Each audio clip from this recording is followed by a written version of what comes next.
Chapter 32, Foundations.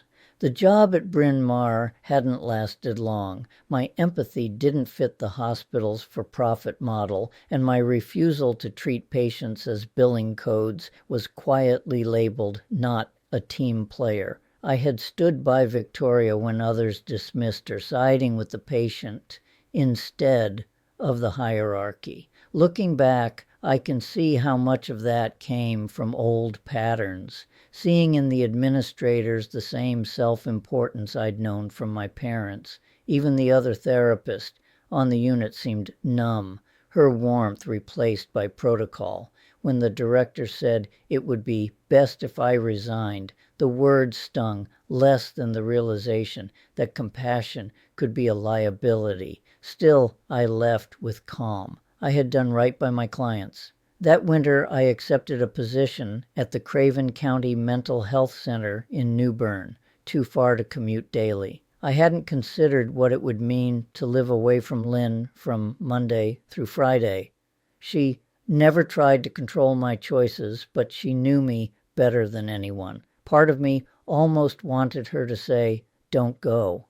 I needed to know she needed me home as much as I needed her. The apartment I rented was barely furnished, the heater clanging through long nights. I lasted scarcely 3 weeks. The coldness wasn't only in the weather, it was in the absence of Lynn. I remembered our conversation with Carolyn about Titanic, Rose holding Jack's hand as he slipped into the Atlantic. I used to think I'd be the one to dive in after Lynn, but that winter in New Bern felt like the opposite, as if I'd let go first, watching from a distance while the cold swallowed me instead. The distance was unbearable, and I couldn't function. I didn't intend to lose the job, but by early January I packed up, drove home, and didn't look back. I knew enough psychology by then to understand that something deeper was at play. My mother's narcissism and the physical, emotional, and psychological abuse of my childhood had left scars I carried into adulthood. What we now call Complex-PTSD, or developmental trauma, had shaped me long before I understood it. Donald Winnicott called it a failure of good enough parenting, and I understood that phrase viscerally. The anger that once lived inside me rarely surfaced anymore, not around Lynn. With her, I was gentle. The nightmares that once came nightly after the beatings faded, replaced by the quiet safety of her arms around me as we fell asleep.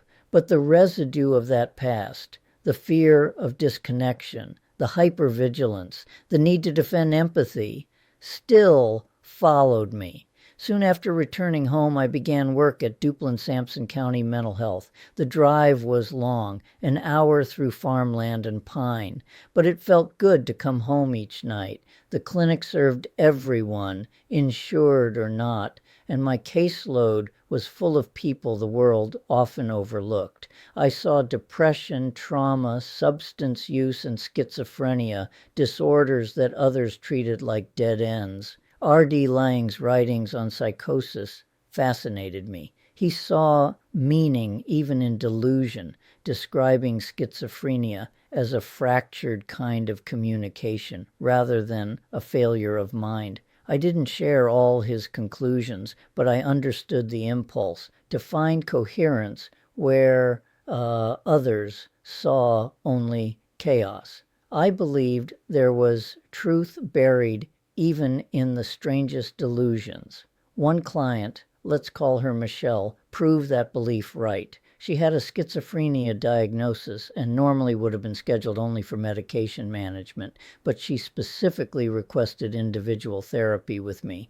I added it to her treatment plan, arranging transportation through case management. During one session, she was describing the voices that frightened her when the receptionist burst in announcing, "The doctor's ready." Something in me snapped. "We're not ready," I said. Michelle laughed softly, amused by my irritation. For a brief moment, it felt like the two of us had won something small but human, the right to finish a thought. It wasn't a single comment that got me in trouble. Systems don't reward defiance, and I wasn't subtle about my frustrations. Still, the problem wasn't with clients. They liked me and kept showing up. The trouble was that I didn't always know how to play by institutional rules. Passion without foresight has consequences. Around that time, I began psychoanalytic therapy with Marjorie O. Israel, a clinician trained in the slow, introspective method of free association.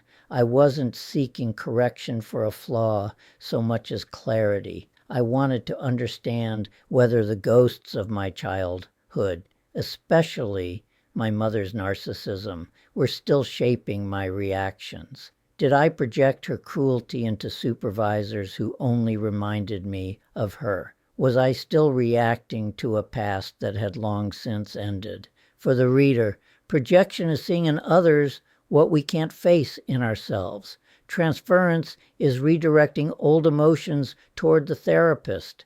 Countertransference is when the therapist's own history distorts judgment. NPD, narcissistic personality disorder, hides a fragile self behind grandiosity and lack of empathy.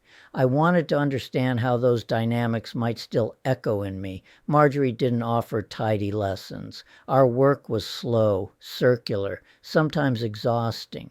She helped me see that impulsivity, not anger, was my risk, acting before thinking, defending empathy instead of strategizing it. The analysis continued throughout that year, quietly reshaping how I thought, how I listened, and how I planned.